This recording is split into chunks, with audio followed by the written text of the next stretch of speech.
Fabulous. Hello, everyone, and welcome to Stop Chasing the Money, Creating Winning Grant Strategies with Amanda Day and Kimberly Hayes de Muga.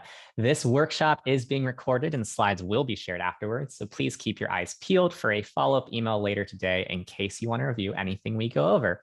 In case it's your first time here, this free workshop is an Instrumentl Partner Webinar. These are collaborations between Instrumentl and community leaders to provide free educational opportunities for grant professionals. Our goal is to tackle a problem that grant professionals often have to solve for while sharing different ways that Instrumentl's platform can help grant writers win more grants.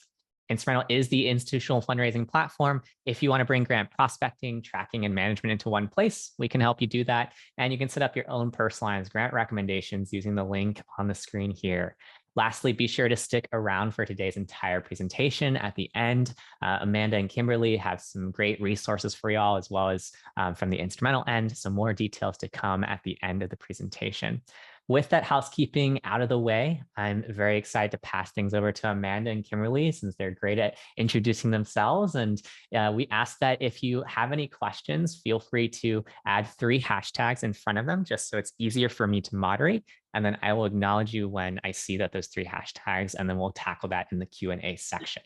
And with that, feel free to take it over, y'all.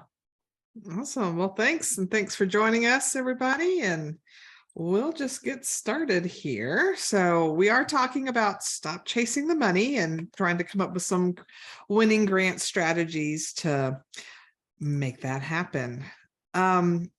If you would share in the chat, some of you have already been in there, but let us know specifically what we're trying to find out is how long ago did you apply for a grant that you felt was not the right fit, but you did so because maybe your boss or your board or somebody told you that they really wanted you to apply anyway. So was it last week, last month, last year? Have you never done it? Literally today.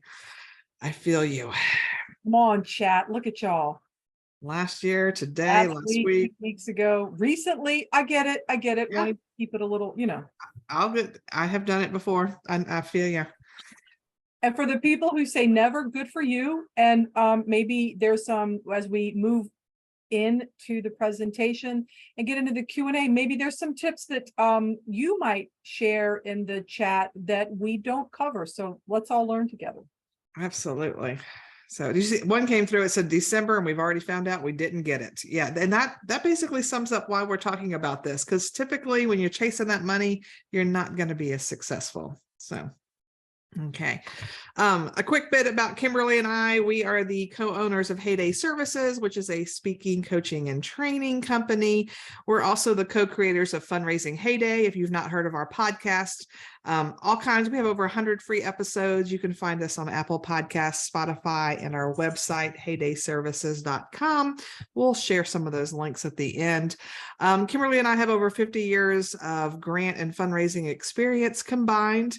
I've also taught over 20,000 individuals about the art and science of grant writing and management. We're both GPCs, meaning we have that lovely credential in the grant profession and have served in various leadership roles. So all that to say, we've been around the block a time or two.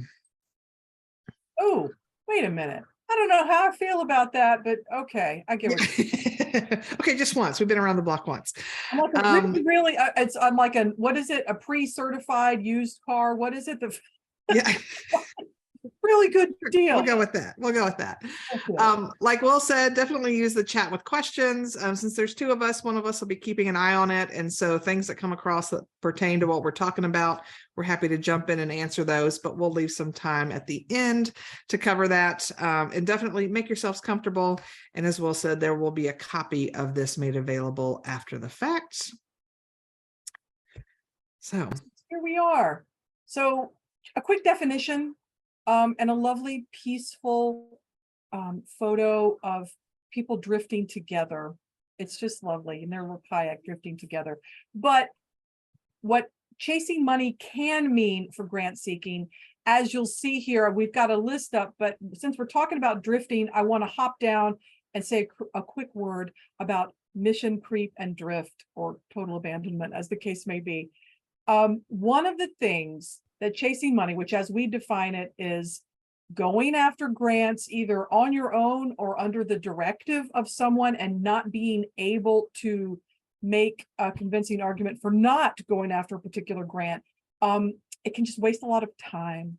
It can waste a lot of your energy and resources, but even more importantly, even in a broader picture, it can stop an organization from really finding the good matched grants, the good fits, making those matches and getting the funding that will allow them to better serve the communities where they're operating, where they're serving. A couple of key terms, and we'll come back to this again and again.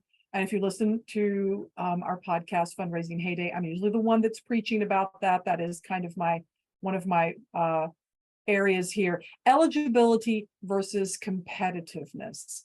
So we're going to go into detail later, but the idea around chasing the money is that sometimes, for many different reasons, which we'll talk about very soon, organizations go after grant opportunities, whether it's private, corporate, state, federal, that for which they are eligible to apply because maybe they're a 501c3, but maybe they're not competitive. And that's just it's not even a fine line, but it seems to be sometimes difficult to explain to people who don't have the kind of experience that I'm sure most of you have in the grants field. Another thing that can sort of spin those administrative wheels and keep organizations from getting that is that they're either don't have or are unable to prove in a meaningful, documentable way that there is a need for their programs.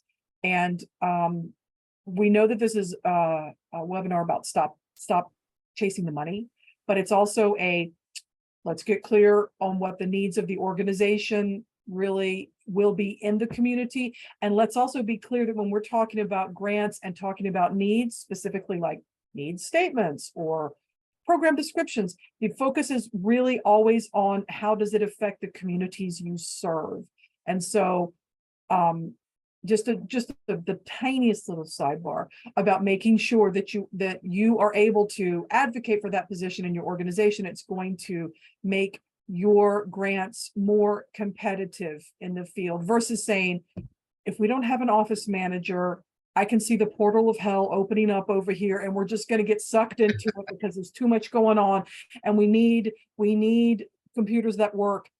Yes, I am not diminishing that need, but I'm saying in the world of grants, it is what will happen to the people or communities or animals or groups or rivers that you keep or whatever it is that you're doing if you don't have those things. So it's poorer services, less monitoring, people can't find work, whatever it may be, pushing that focus outward. And sometimes helping drive those priorities from behind, because you may not be in the C-suite or you may not be the executive director, but driving leading from behind as a grant writer or grant professional, you can sort of help drive that conversation. And that having that focus on that kind of need that is the community need and being able to document it can also help stop that chasing the money by sort of applying for all sorts of grants out of a kind of a desperation mood.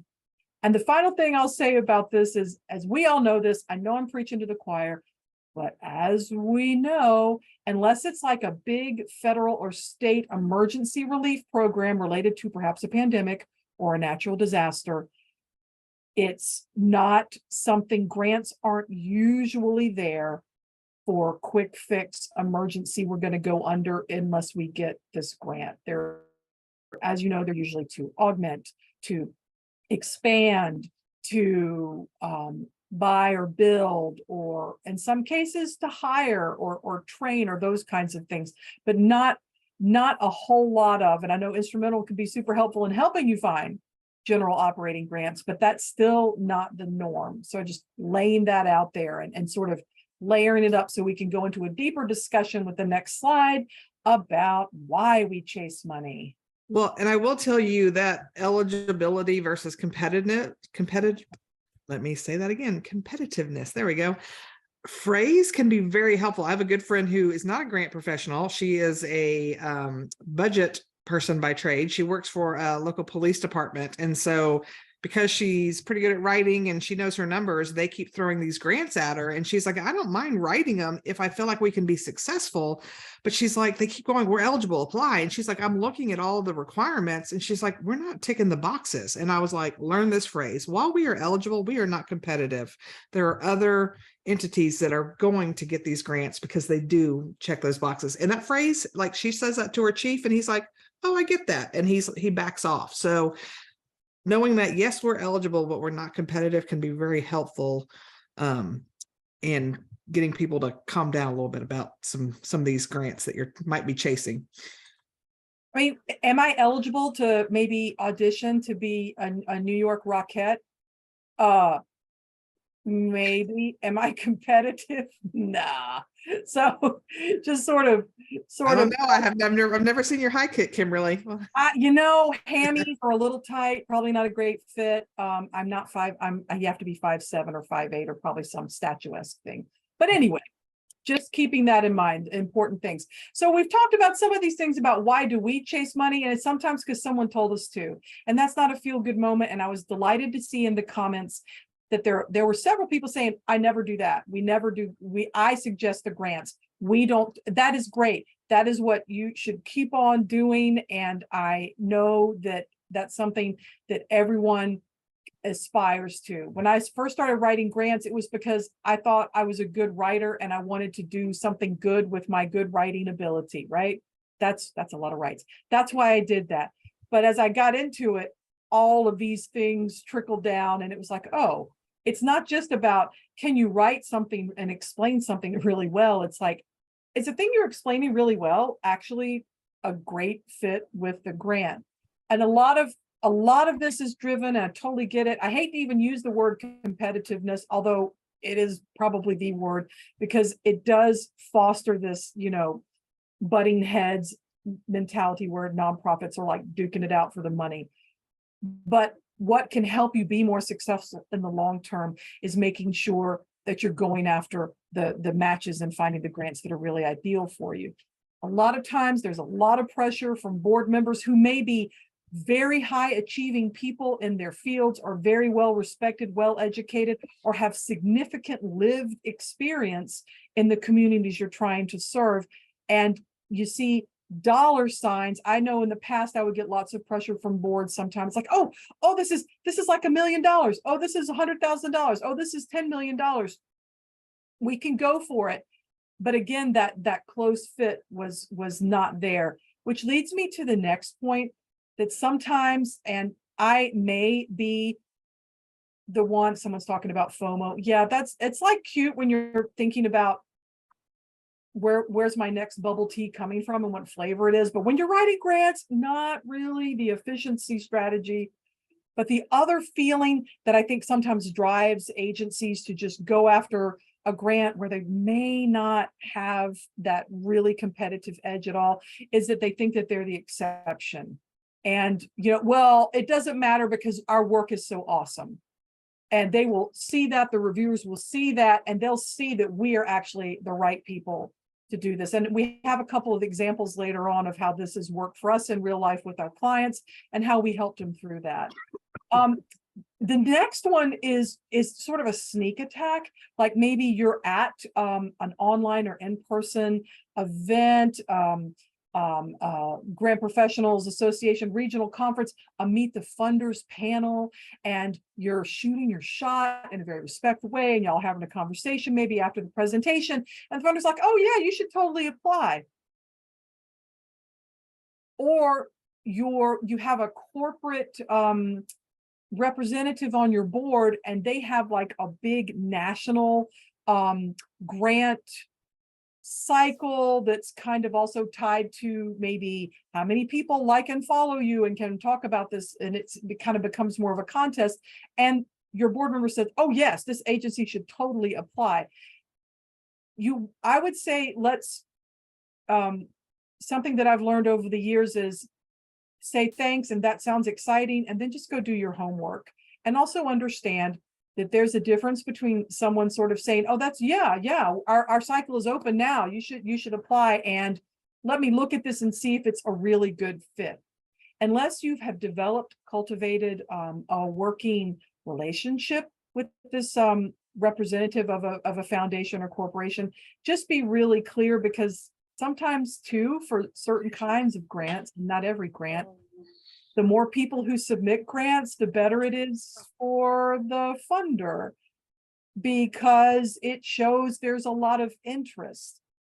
And particularly for national level competitions. And I don't necessarily want to name names, but there are many banks and large retailers that do these kinds of things. And I'm not saying it's a bad thing, but I'm saying look at it, try to be clear-eyed and help other people be clear-eyed about this, because just because someone said, oh yeah, you should apply, doesn't mean you're a shoo-in.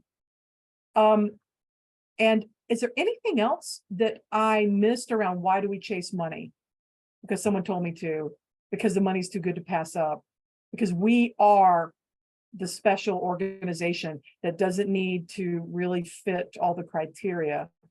Or I saw this person at our fundraising event, and they said, yeah, you should totally, it's open now. Don't forget to apply. You think I missed about that, Amanda? Anything in the chat? I've seen it pop up. Y'all are being all active and whatnot. I know, I love it. I love it. Excited about that. Fear of not having enough income that year. That, Maggie, does tie back to the idea that if you're coming up short and you're looking for grants to be the be all end all of your entire revenue stream, it may be time to expand and maybe look at fundraising from individuals, or individuals who give through donor advised funds or family foundations to help fill that gap, rather than looking for a grant, because most grants, not all, but most, are restricted to certain things.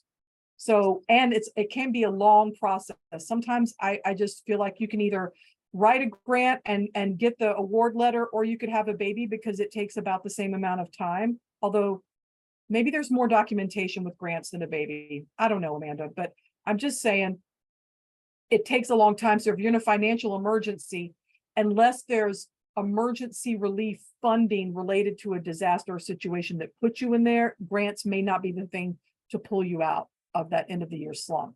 So we've talked about why it happens, what it can mean, and what we want to talk about next are the three things that, as grant writers, as grant managers, as development directors, as executive directors, as financial members, financial team members, what are some things that we can do to kind of put the brakes on that stop chasing money, while still making sure that we're open to new good match opportunities that can come up. So basically, we're going to go through these three areas about strategizing, researching, and scheduling.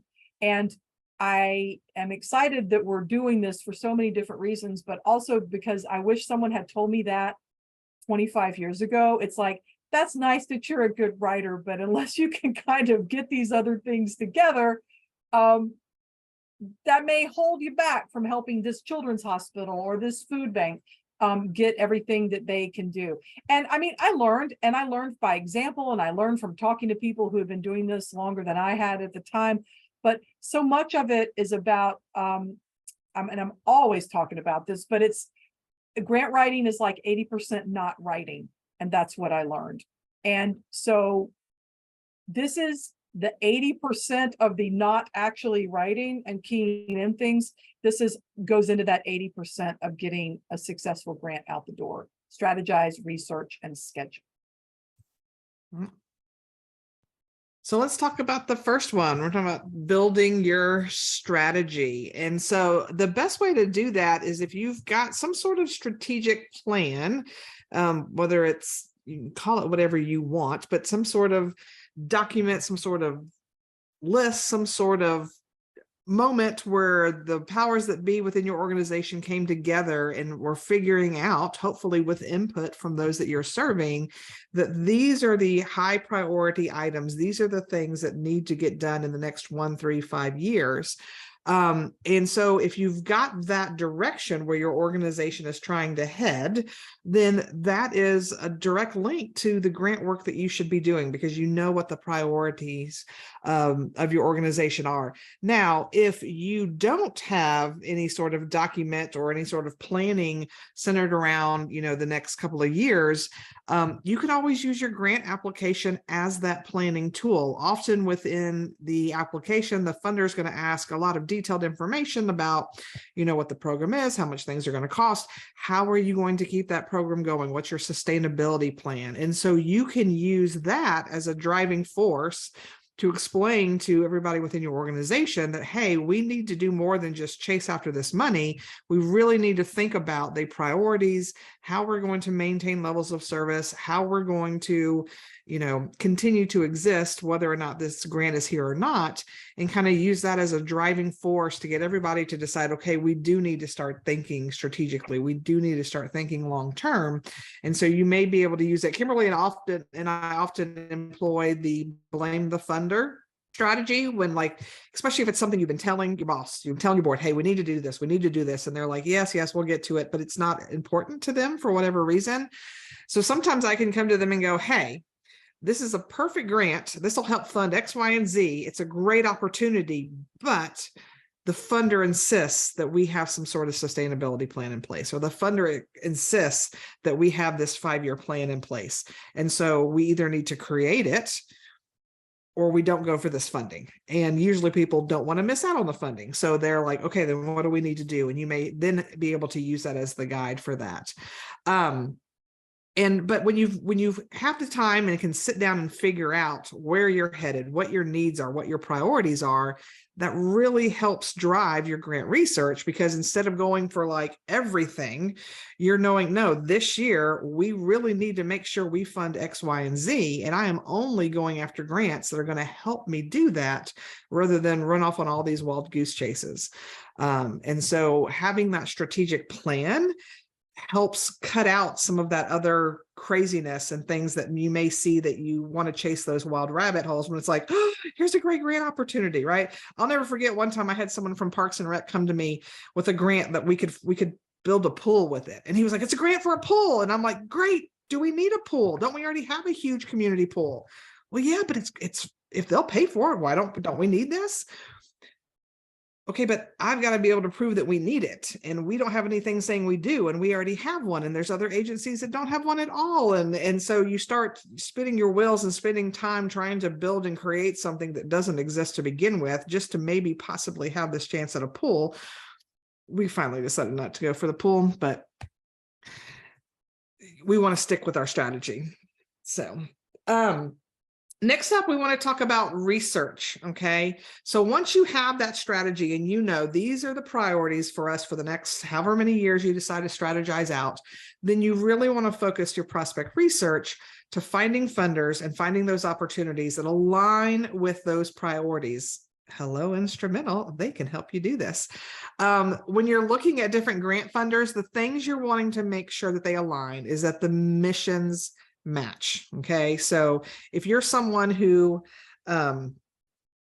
maybe you work at an animal shelter and you're trying to feed some hungry animals, great, you might find a foundation that their mission is to feed the hungry, but if you start reading the focus and the fine print, you may realize they're talking about humans, and you're not going to be able to go, but we're still feeding. It's just, we're feeding something different. Probably still not the best match, right? So you want to make sure that everything's aligning like it should. Again, you want to make sure that you're eligible to apply. So if you're a 501c3 and that's who they fund, great. But also, are you checking all of those boxes? Do they have funding priorities? Do they have minimum requirements that you have to meet? Because if you're not meeting those, then you're not going to be competitive. And if you're not competitive, there may be other grants where you are. That's where you need to be focusing your time. You also want to make sure that the amount that they're offering matches your program's budget and scope, right? I've done a lot of research related to building trail systems. There's a lot of communities here in Atlanta that trails are the things they want. Great. Trails are expensive, and so we're talking especially, in some of the areas in Atlanta, if you want to design, buy the right of way and design and build a trail, it's costing like $1 million a mile. Well, I found many trail grants that are for $10,000. we were eligible, we were competitive, but really $10,000, that's going to build about that much of a trail that I need built. So not a good match either. So those are things you're looking at too.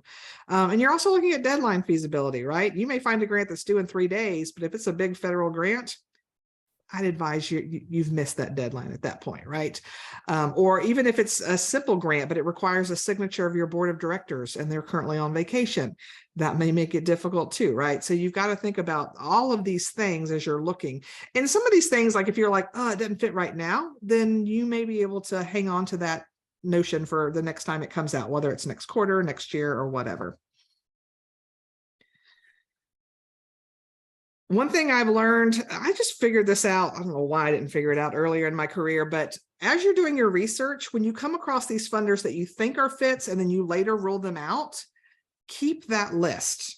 Have it on there of why you've ruled it out, because chances are somebody's going to come back to you at some point going, why haven't we applied for the such and such grant? Or, hey, I know Oprah has a foundation and she has all this money and we should be getting it. So why don't we get it? So if I've got my list to show, actually, I looked at that and the reason I ruled it out is this. So I keep in my notes, why is this not a fit for us?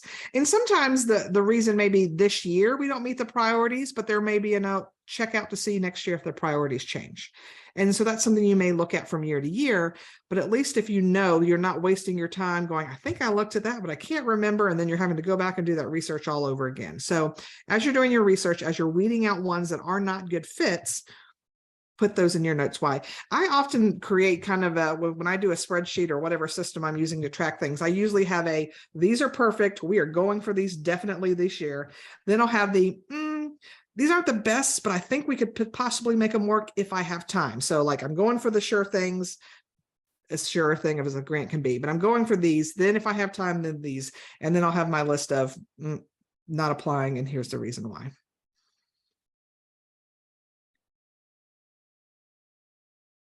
So while we have all sorts of cool things that you can get from Instrumentl up here on the slide for your reading pleasure and enjoyment, I will say one of the things that I want to just hit on that was so helpful for me when doing some research using Instrumentl was doing the very thing that Amanda talked about, but doing it in a very condensed way.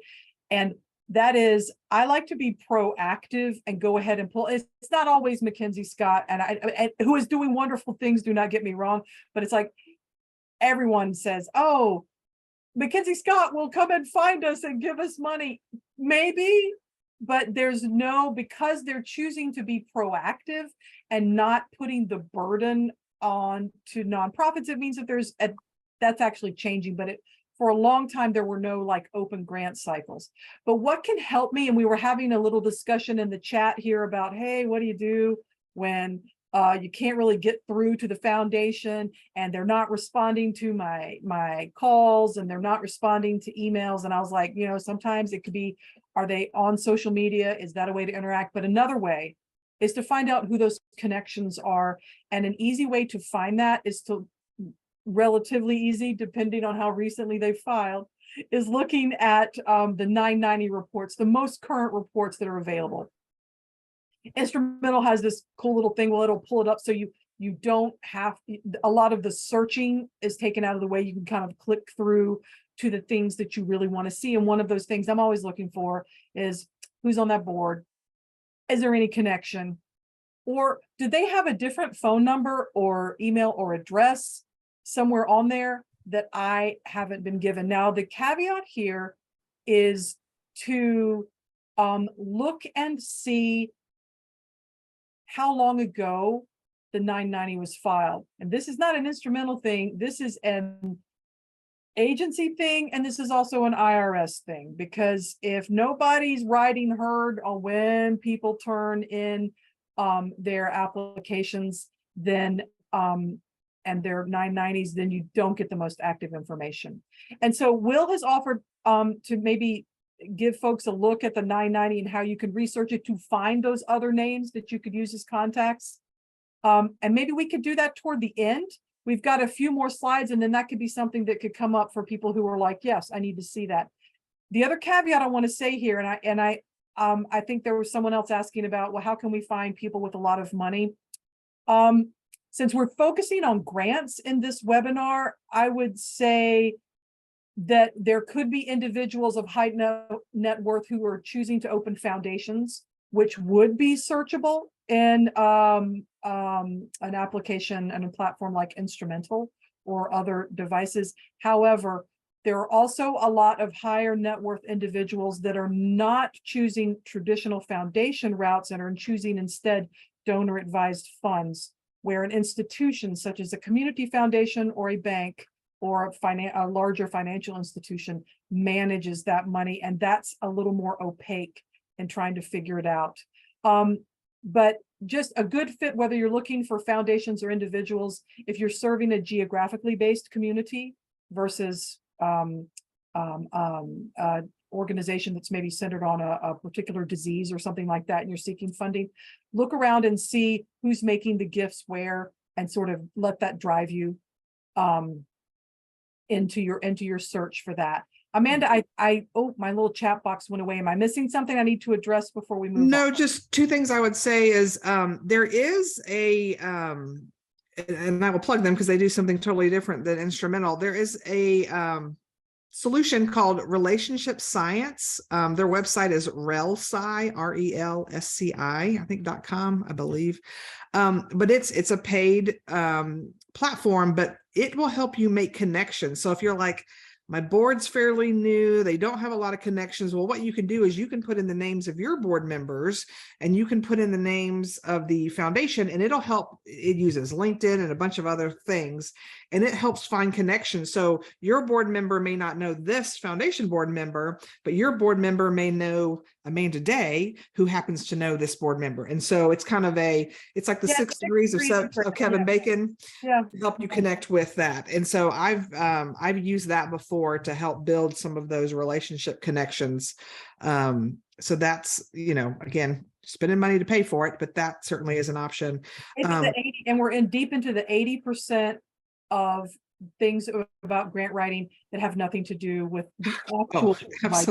Absolutely.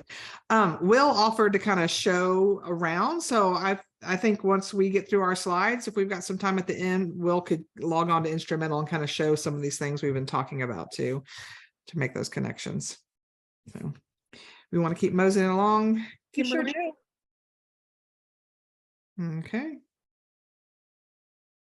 So again, these are things we're putting their links in the chat about specific things, but we're going to keep on rocking. How to find, we need to back up one. Oh, sorry. So it's how to find those good fit funders. I think decision matrix is a really fancy name for the way that I address this. And it's, but we've both been doing this for a while, and it's like finding the good fit funders. It's a calculus of deadline, grant award amount, competitive fit, mission, size of the grant award amount versus size of the budget for the program, project, or organization for which I'm seeking funding. And using things like Instrumentl and other tools can help you get there. But the first step is to understand what are the true funding priorities in your organization and what are those true funding needs. So that's where I can make a really good argument, and have made it for years, about having grant professionals at least represented, if not included, in the budgeting process. That can be a little more hierarchical and larger organizations, but it's also a great way to use the blame the funder tool that we talked about earlier, as in, if we don't know what it is specifically that we can talk about in terms of program needs, documented needs and expenses, either service shortfalls or that could push the need to add more people or equipment or services. If we can't do that as an organization, if you can't explain it to me as your grant professional, then the funder is not going to understand it either.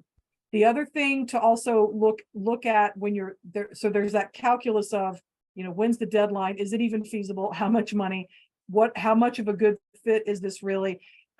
that word competitiveness again, but seriously, how competitive would we be? I've worked with a client for several years now that does great work and after school and reaching out to isolated seniors. They've opened up a free community store. They have the largest community library, and it's an extremely systematically underserved area in a southern city that's not Atlanta, but they have very concentrated services. They're a trusted community partner, but they don't have the geographic reach that a lot of the programs in their state funding agencies are looking for.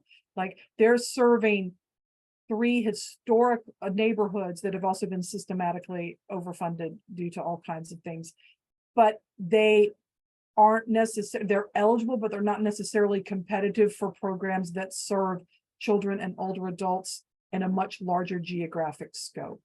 So that's where competitiveness can come into. There's another way to look at that. It's not that they're doing bad work, they're doing incredible work. But if the grant, as you read it, is clearly like, we're looking for regional solutions or collaboration across the counties or something like that, and you're serving well, doing a great job serving 2 neighborhoods, you may be eligible, but that's not a good fit. Another way to do this is to connect with past applicants as you build.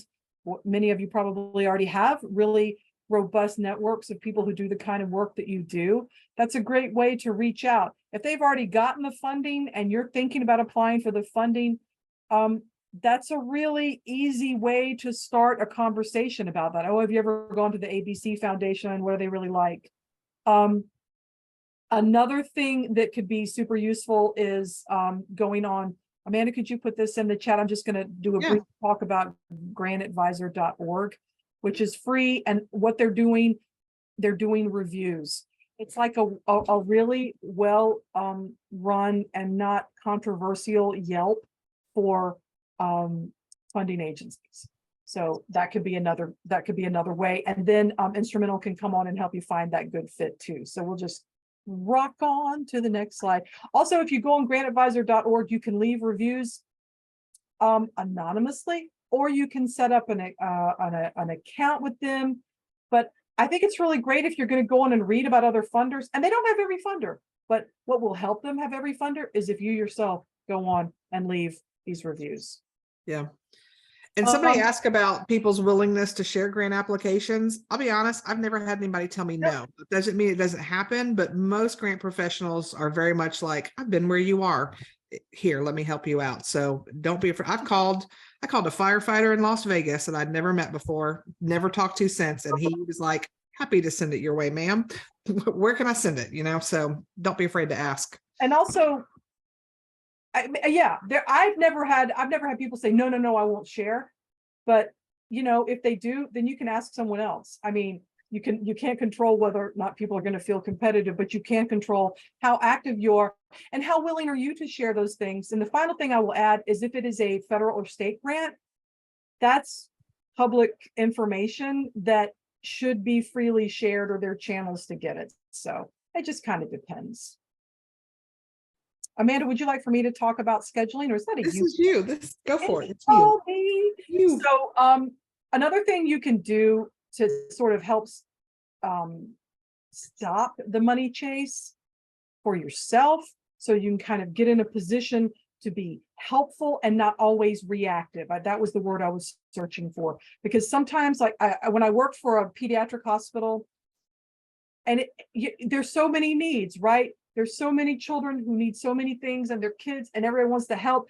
And then there are doctors that have their, you're a cardiologist, or you're an orthopedic surgeon, or you're a research scientist, all of these competing priorities. And it would be really easy to fall into the trap where Dr. So-and-so stops by or sends you this, or is on Slack saying, I need this piece of equipment. And maybe that doctor knows somebody at this foundation, and maybe they're going to go to them for this $300,000 piece of equipment, but you, the grant pro, you were actually planning this larger scale request for $3 million that could include that piece of equipment.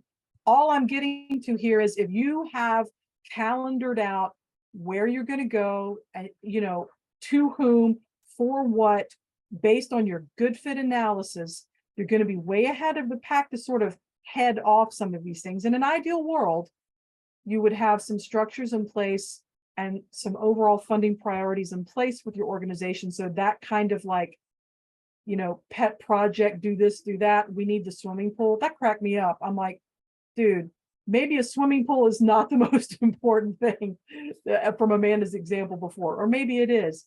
But having those things in place, lining up those deadlines of things you already know are good fits because you've done your homework and research, then you're in a much better position to field those sort of unexpected either opportunities or someone who just has to tell you that Mackenzie Scott has a lot of money, and so does Bill Gates, and so does Oprah, and so does Tyler Perry, because based in Atlanta, we can get a lot of that. That's not to say that these aren't generous people who are doing wonderful things, but if you already have this set up, or if someone comes to you and says, oh, but this is a really great grant, and it's I saw this on my on Facebook, and I'm sending it to you, and it's for $5,000, and what you really need to raise is $5 million.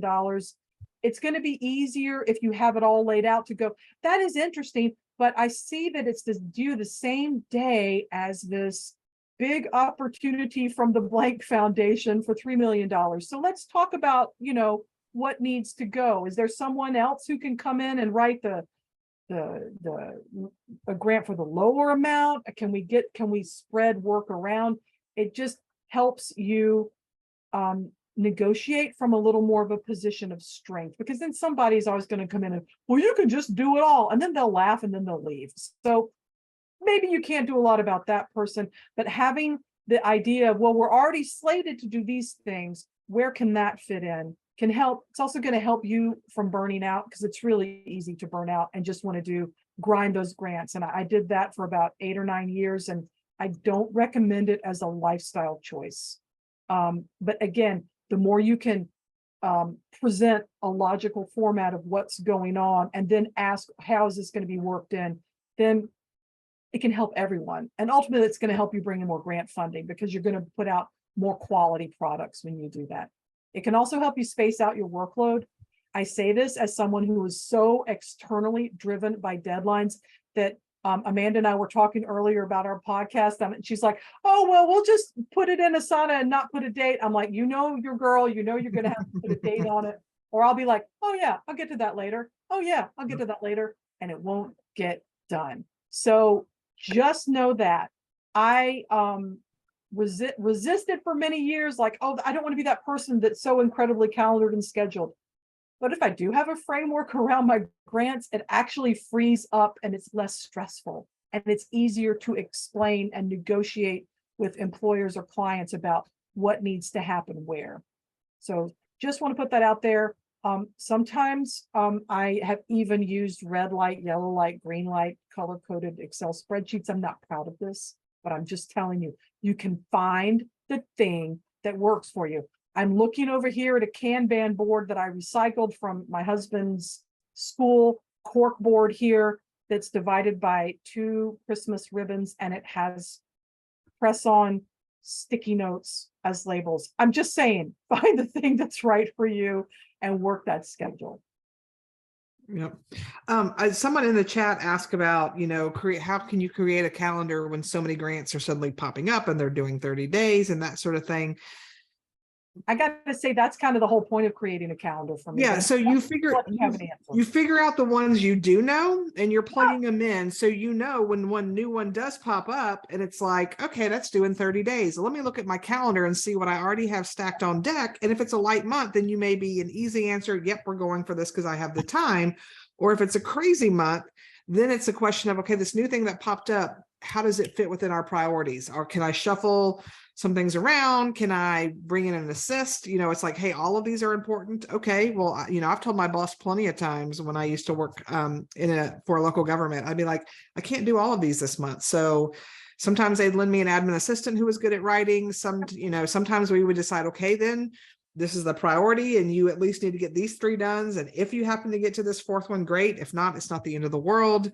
You could bring in a consultant. There's options there, but you will even ones that you're like, I didn't know about this one, most grants are pretty cyclical, and so now that you've got that one on your radar, chances are it's probably going to be due about the same time the following year. So just the more you do it, the more you're going to get better at realizing the timeline of some of the key grants that you tend to go for on a regular basis too. Oh, you know what? If I forgot to mention this earlier, I'm sorry, but let me say it again or say it for the first time now.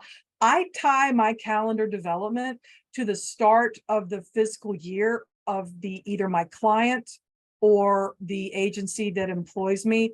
And I want to get I want to have a voice in a way that it makes sense for that organization and their budget planning process to drive the priorities, and then get that research done ahead and then calendar it in. And as Amanda said, there may be family foundations or corporate foundations that support your organization year after year after year. And maybe they haven't announced their 2024 deadlines yet, but it's probably going to be in April. So go ahead and put that in the calendar so that you're not always, in this, here comes another grant, here comes another grant. You at least know, and there's nothing to preclude getting ahead on some of those grants. Like if something's due in 6 months, but you're having a light quarter for some reason, because maybe McKinsey Scott just gave your organization $20 million and y'all are figuring some stuff out, that's a good time to go out and get ahead of some things, gather the documentation, put those things in place. And I'm embarrassed to say that it took me a few years when I first got started to realize that I could actually get stuff done and out ahead of the deadline, that I didn't have to always roll it up to the last point, that working ahead actually made it easier on me, because as more grants with tighter deadlines stacked up, I wasn't completely snowed under. So I'm just saying that. You may be like, wow, Captain Obvious, but I'm just saying it took me a minute to learn it. So I'm just sharing. Yeah.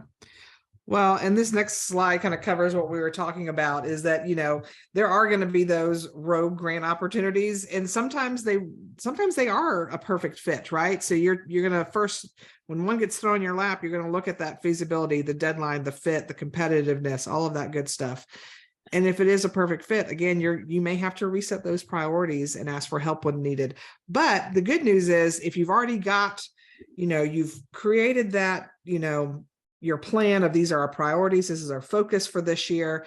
If you've got one that comes in that doesn't meet up with any of your funding needs, you've already got an easy answer to going, hey, I feel you on this grant, but this is what we as an organization decided, these are our priorities. This does not fit anywhere in there. And so for me to do this means we won't hit some of our targets for these things. And that usually gets people to understand, like, oh, okay, so this is why we're not going for that. Not always. I mean, there's plenty of times when the boss is like, I don't care, you're applying for this anyway. Okay, but then I always try to have a conversation of, that's fine, but that means now if I'm doing this, I cannot do this. And are you okay with that? So I want everybody to be on the same page, that we're not just adding extra work to Amanda. We are figuring out, well, if I'm picking this up, something else is going to slide away. There are also some options there with you if you are a consultant or you work with consultants. A super quick example, Amanda, I'm just going to mention. Yeah. I'm working on a colleague of mine it's her client.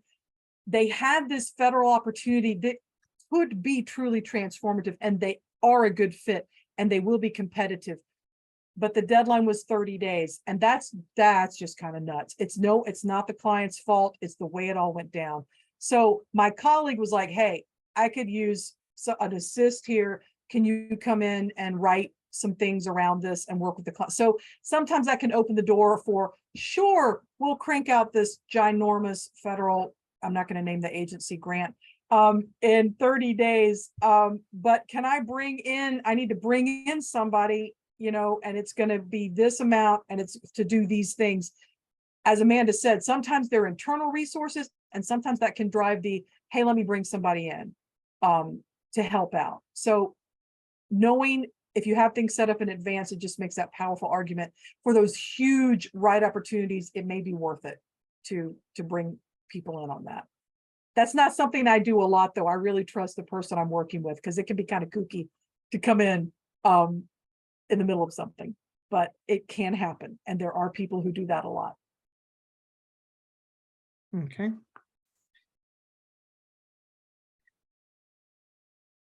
Next up is our stories. I can go real first because I've been doing this for 20 something years and this is still happening to us. I had last year a client that they provide healthcare, primary care for individuals who do not have access to healthcare and live at a certain poverty level in an area here in the Metro Atlanta area. And the executive director sent me a grant application through, I think it was Bank of America, maybe, or it was some bank or Wells Fargo, somebody that they were trying to help. They were serving the same citizens that we are serving, right? And trying to help them with their wealth building, basically. And so she's like, hey, this is a grant I think we should look at. Well, as I read everything, nonprofits can apply, so we're eligible, but the work, they were looking for like financial literacy classes, they were looking at financial training, all kinds of things like that. So when I looked at it, I'm like, yeah, we provide healthcare, we're not a fit. And she came back and she's like, well, the president of our board really wants us to apply. And I was like, well, tell him this is not a good fit, and here's why. Well, the next thing I know, he's emailing me, but in his reasoning, very sound. If people are not, one of the biggest reasons people struggle with being behind on payments and stuff is because of healthcare issues, right? You've got these medical bills that you have to pay, which then means you can't pay other bills that you need to pay as well. And so he's like, if we can take that burden off of people, that frees up money for them to be able to do things like pay their mortgage and pay their bills and all that kind of stuff. Very sound logic. But again, when you read all the requirements of the funder, they were wanting you to do financial training. We didn't provide that. That was not our mission. That was not anything we'd ever talked about doing. That was not a priority of our free clinic, right? And so we had to go back and forth quite a bit for me to, and I'm like, I don't disagree. He's like, but I'm right. And I'm like, yeah, you are right, but that's not what the funder's trying to do. And so sometimes you just kind of have to keep going back to, yes, I don't disagree with you at all, but this is the funder's purpose and their mission and their point, and we don't check all of those boxes. So thankfully he was like, okay, I get it. And I told him, I'm like, look, I got 10 other grants I'm working on for you. And these are the ones that at least half of them are probably going to fund us, if not more. So let me focus on these. At this one, they may look at us and think, well, y'all are doing good work, but they're not going to fund us. And thankfully he was like, okay, fine with that. And as a consultant too, I'm like, dude, I could write it for you and you could pay me for it, but listen to me. I'm turning down work for the purpose of saving y'all money because it's not a good fit. And I think that he was like, oh, okay, that makes sense. That's a very powerful argument to make. It as a is. consultant, and I've made it a lot. And so my story is related to that, working with a client. So we had done the calendaring thing. I'm feeling good. We had worked together for about 1.5 years. I'm taking some time off in the summer because it's summer. And it was about a week, and I'm up there. I think I was at a lake hanging out. We're family time. And I get this email, and it's shame on me for checking my emails like that, but I get this email. Oh, we did it again. When you get back, we found this really great grant opportunity. And I'm like, I'll be the judge of that. And so they sent it to me, and they're so enthusiastic and great. I told Amanda, it's like, I feel like I'm the cold wind of doom, just blowing through their sunny, happy plans. But when I looked at it, the grant it was a state grant, and it was all about community hubs. And this agency does function as a community hub in its area of the city. But the whole thing, kind of like what Amanda was talking about, this was a grant from, I want to say it was state passed through, maybe it was a Small Business Administration. So an SBA grant can do great things. But if you just read through, you're like, how they define a community hub is actually a place where it's either their micro loans, or as Amanda said, there's educational programs, there's things to help people get out of payday loans, all sorts of things. The community hub was really centered around financial products and services, and not the general definition of being a trusted community hub. And you may be like, didn't they see that? And I'm going to say no, because they were just excited to think that there could be another way they could serve their community. And while I am sitting up there looking at an RFP under an umbrella, they're running their program and working with hundreds of children and doing those kinds of things. So understanding and explaining, and I use that, I'm like, I can write this for you, but you're not eligible, and let me show you why. And so actually, as we get to the end of that, something that came out of that experience and some others led Amanda and I to develop a tool to kind of help walk people through the process, so that you as the grant professional are not spinning your wheels either in a phone conversation or somebody stopping in your office, or you're on Slack trying to explain that. Oh, so are you ready to go to the next slide? I feel like we're just, there we go. Yes, we can go. I didn't mean to move forward, which is what happened, but we've got 5 minutes left. So let's move along. So a lot of the things that we're talking about here are about putting yourself as a grant pro in a position to sometimes explain these things to people who may in the organization hierarchy outrank you, or you may report to that person. Or as a consultant, you may feel like if I don't do this thing, they're not going to want to work with me. I think the best way to go about this is logically walking through, explaining all the things we talked about, how you can be eligible but not competitive, how it may not be a great fit financially because the need is too great or the need is too small for the funding amount. They may be near in their geographical emphasis, but they're not in the place that you're in, like they're in the same state, but it's very clear that this company does not have any operations in your area, and that's a priority for them. You know, having those kinds of conversations, and we're joking about blaming the funder, but just consider yourself a subject matter expert on that grant. And the best way to approach that is, it says this here. Let me pull out the wording that explains to you why this is a great fit or not a great fit. And also reminding them, whether you're an employee or you're a consultant, that if we go for this and we're not competitive, that's going to be some money that we may not be able to recoup in term, and also some energy and employee time. I'm also, and we could probably just go ahead and go on to the next slide, I think, because I know in the interest of time, I'm really delighted to see everyone connecting in the chat. That's what we want. We want y'all to build communities and reach out to each other. And just the idea, Amanda, is this something that you would like to talk about? The no Sure. money, with just a quick summary of the Yeah. points I already mentioned. Yeah, you just need to, do your research, and, hopefully you're working for a client or an organization that's learned to trust you as the grant pro, that when we say, hey, we're passing, it's not, hey, we don't want to write this grant, it's the right fit. And I know that doesn't always work. There's a city I used to work for. I've now come back as a consultant. They don't question me at all. Things they used to question me as a staff member. And I'm like, y'all, I'm the same person. I'm telling you the same thing. So I found sometimes too, being able to say, hey, I went to this conference, or I was on this webinar, or I heard from a consultant with 25 years experience, say XYZ. And suddenly my boss will be like, well, that sounds like a good idea. And I'm like, I told you that yesterday, but okay, great. Now, so use us as a stepping point for, this is why we're doing this. This is what blame the trainer. Blame the trainer. Blame the trainer. Yep. Show him this. Yep. Yeah.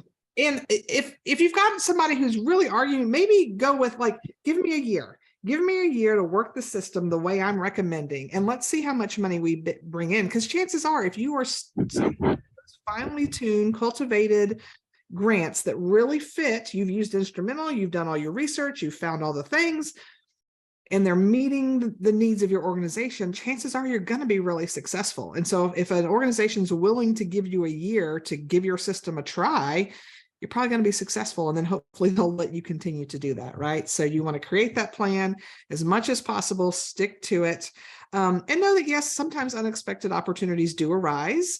And if it's a good fit, then go for it. But if not, hopefully you can stand your ground. Don't go off script for things that don't meet your mission and purpose. And as much as possible, refer and collaborate with other organizations. Don't be afraid to reach out and ask for help, or say, hey, we found this grant opportunity that, makes sense for the two of us to go in together. So then you're cutting your work in half. There's, lots of ways you can work with other organizations. We could do a whole session on collaboration, but just know that those resources are there. And so here we are, and I know we're right at 2:15. This is how you can find us. We've got a discount code for Instrumentl there. We hope you check it out. And please do well, Stephanie, I think that maybe that's something for Will to think about. Please do a session on collaboration. So we'll let you know. We'll let you know how that collaboration works out. But yeah, it is a hard thing to do, but it's great. So many grantors want that, but we can help you walk through the ways to do it the right way.